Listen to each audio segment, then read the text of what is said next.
Alright, this is part 4 of my Ron Deranged detective series. Watch the other 3 videos in order to gain context on this one. With that out of the way, let's continue on with the antagonists of this series. The M family are the main antagonists of part 1 and are the equivalent of a mafia family with a bit of Illuminati sprinkled in there. They're considered the peak of the criminal world, and any cases that involve them remain completely unsolved. We get a glimpse of what they're capable of towards the end of chapter 13, where the supposed dead culprit was actually alive, and was promised by the M family that he could avoid death and live a new life if he does a favor for them. Unfortunately, he didn't get the memo that once you live out your usefulness for a criminal family, they tend to leave no trace behind. We then get introduced to siblings Winter and Milo, who discuss Ron and how he doesn't know what the importance of the 96 mark means, and that he'll come to like it eventually, as Milo drops a big reveal that Ron has the blood of both Sherlock freaking Holmes and James Moriarty. More specifically, he's the 9th generation descendant of Moriarty and the 6th generation of Holmes, hence the 96. Although it's one switch away from becoming 69. The story continues to unfold when, after attempting to find the file containing the bloody field trip, Spitz was caught by Principal Emmy, and instead of dealing out a punishment for him, she instead asked to give Ron a message. The message is about how any leads involving the incident have been deleted from both Blue and the police records. The blood sample that was discovered at the crime scene was neither Ron's nor the victim's, and the information that contained said blood sample was deleted as well, leading to Emmy to conclude that there may be a potential third party and the M family was behind it. And the chapter immediately after gives us our first interaction with the duo in Winter. Speaking of, they're probably the most interesting to me out of the family members that we do get to see, as they have a strained relationship with Milo due to him killing their younger sister Alice, making you wonder if they're still in the family and following Milo out of fear and feeling that they have no other options. They were sent by Milo to go to Japan to give Ron a taste of what the M family can do, as well as determine Ron's value as a potential M family member. This leads to one of the most gruesome body discoveries so far, as each victim is a challenge from Winter to Ron to see if he can manage to catch them, using the alias Mary Ito. And Ron succeeds in the battle of wits with Winter by pulling a Uno reverse card on Winter and managed to prevent another victim before it was too late, leaving Winter cornered. Ron questions Winter about their position in the M family and the meaning behind his scar, with Winter kind of answering. They give out the typical no comment answer, but thanks to their statements earlier about Ron being a descendant of Holmes, and if it were up to them, they would kill Ron here and now, Ron figures that the 6 is related to Holmes and that there's someone above them keeping them from talking too much. Then Winter deliberately brings out Ron's kill on sight by confessing to the 2 murders, but when Ron tries to spray them to jump off the roof, they resisted, claiming that they prepared a defense for this and that if they're gonna jump off the roof, they'll do it in their own terms. So they blow up the glass railing behind them and try to make their escape. But Milo intervenes, saying how their sibling failed at their mission with an F- and gives the order to shoot Winter dead. Did I say dead? I meant put in critical condition, and the assassin who did the deed and killed the last victim was then disposed of by the order of Milo again, leaving no trace behind. The next time we see them is during the Plateau of Bears serial murders case, one of my favorite cases of part 1 next to the missing cabbage case. This case is about Ron receiving an invitation letter along with a gem that was mailed 17 years ago by the manager of an auberge that his mom's side of the family owns. Here we get a little bit of info about Ron's parents, as Ron's mother, who is later named Romy, is traveling all around the world while Ron doesn't remember much about his father, claiming that he died of an illness before he was born. While the letter may have passed its date, Ron suggests to at least return the emerald to the restaurant. So off they went, meeting various characters as this mystery gets more complicated when, after arriving at the auberge and being served dinner, some of the invited people started to look discomfort at the meals.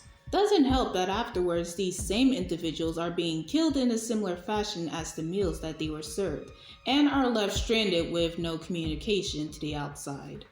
During this, one of the target mentions that the reason why they might be targeted is due to an involvement of a murder that occurred 17 years ago, where they were hired by a man with a crescent moon birthmark who invited him to the same meals that they were served a while ago. The story distresses Ron because 1, he remembers his father Elliot having a birthmark like that, and 2, he remembers the case that connects everyone there, that the case is being regarded as work of the M family. Meaning the poor guy figured out that he's part of the M family, and the fragmented memories of his father start to come back to him, leaving him in a conflicting and non-existing state. This leads to Toto stepping up to investigate the murders further, and we get to see how far his investigation skills have come. It doesn't take long for Ron to come back to reality, but he decides that because he was trained to become a criminal and has half the blood of his nemesis, he doesn't have a right to become a detective, and this will be his last and final case, no matter what. Ron finally figures out the culprit thanks to a comment made from someone about how there was an explosion sound when the first victim died. That explosion was in fact a cover-up of a dying message left behind the first victim as they were holding up an oniyuri, or tiger lily in English, which led to the culprit being Tiger Dan, the lawyer. Dan confesses the crime as he reveals that he's a member of the M family and wants to reawaken Ron's criminal roots, as Ron can easily replicate a criminal's thought process, as well as eliminate everyone involved in the case because, as you know,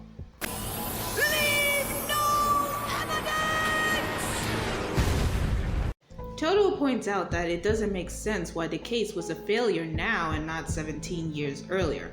Dan replies that the M family wanted a kidnapping, not a murder, and Dan proceeds to finish what he started.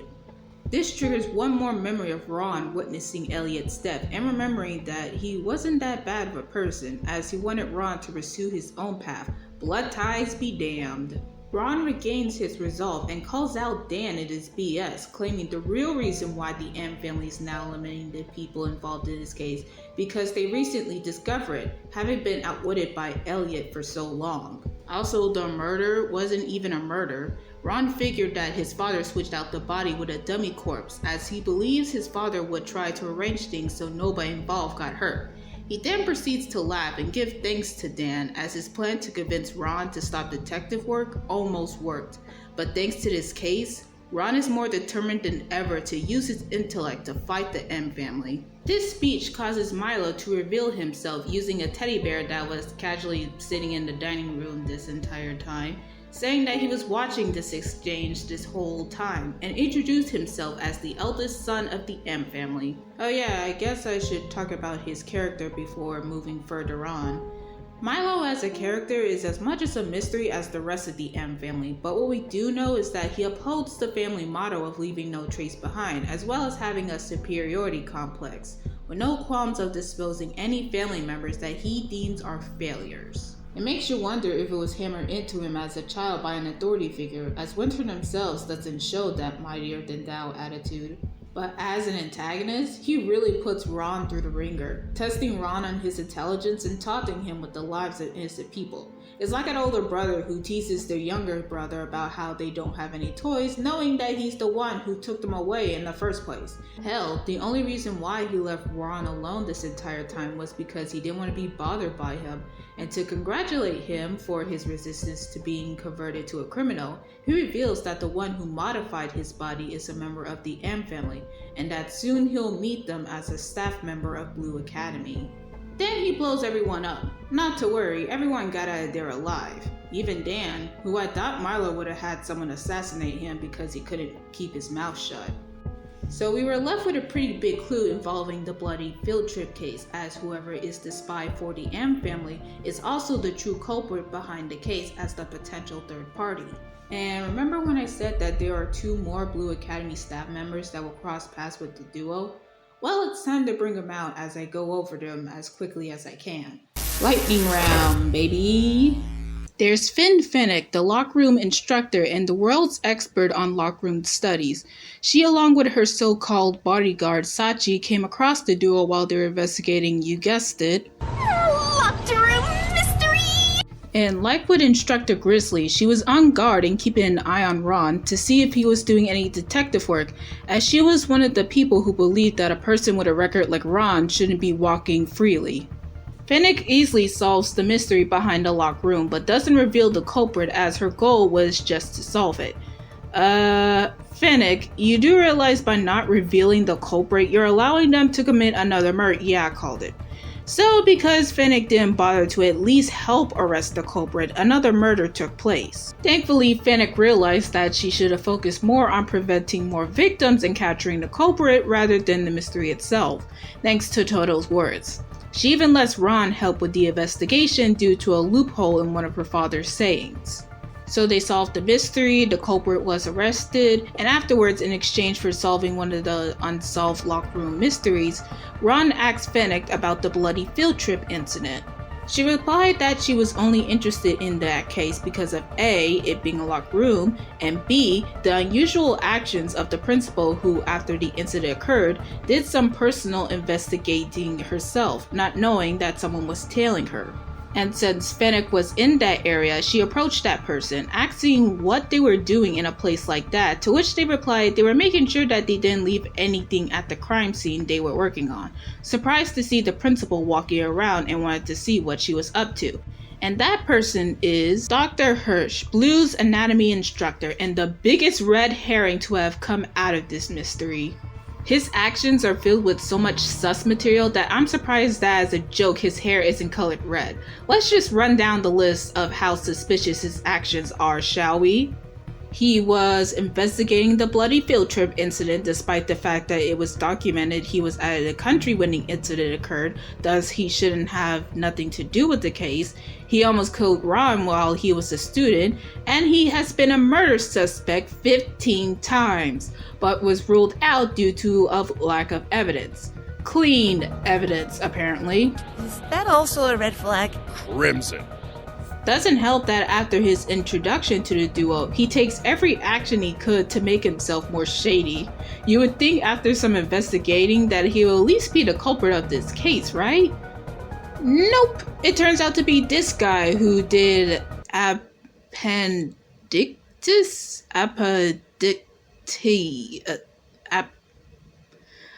whatever this word is, surgery to the victims 20 years ago and was looking for a diamond that was stolen from him, made from his wife's ashes. Wait, is that a thing?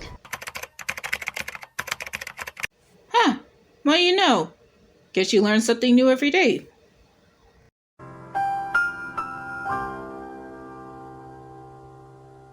After the case, the duo meet up with Dr. Hirsch to talk about the bloody field trip incident. Hirsch admits that yes, he was on a trip, but was called in from the police to perform the autopsies. He didn't find anything exceptional about the corpses, but he was impressed that almost all of them have been stabbed in vital areas and died instantly. Ron pushed Hirsch for more information about his involvement with the case by mentioning the Am family. But the second that he did, Hirsch discouraged Ron from investigating further as they were bad news and said that whoever told Ron about the rumor of him being overseas might be involved with the Am family before proceeding to piece the hell out of there. Alright, we got our potential suspects, let's move on to... Just kidding, there's one more person that I need to talk about before I go any further, and that's Elmer Stingray. Who? If you're wondering why I haven't mentioned him at all this time, it's because he came out of nowhere. No hints, no brief glimpses, nothing. The first time we see him, he collapses in Ron's apartment and later claims to be Ron's one and only friend at Blue. A friend that Ron doesn't remember despite remembering Sachi even when looking different. A friend who was transferred 3 days before the bloody field trip. And knows about the Am family and Ron's pursuit of them.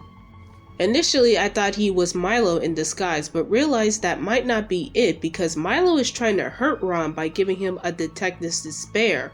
And the case that Elmer was involved with, Toto and Ron, he actively helps with the case. Plus, disguises are more of Winter's specialty, and they're currently in a coma as of now, so the next best theory is that Elmer could be the Am family spy. But that doesn't make sense either because Milo said a staff member of Blue, and Elmer doesn't work for Blue. He states that he's a crime researcher and usually works as a consultant for detectives and police. Granted, he could be lying. Guess we'll have to see. But before that, this will be your final spoiler warning, as I'm about to spoil the final case of part 1 and the true culprit of the bloody field trip. So if you want to read or watch for yourself on who it could be, skip to this time code to where I give my final thoughts on the manga. I'll give you a minute.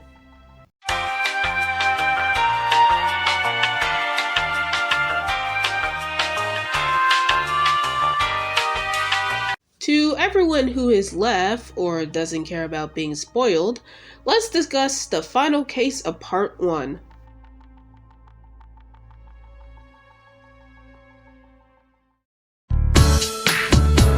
Take a deep breath,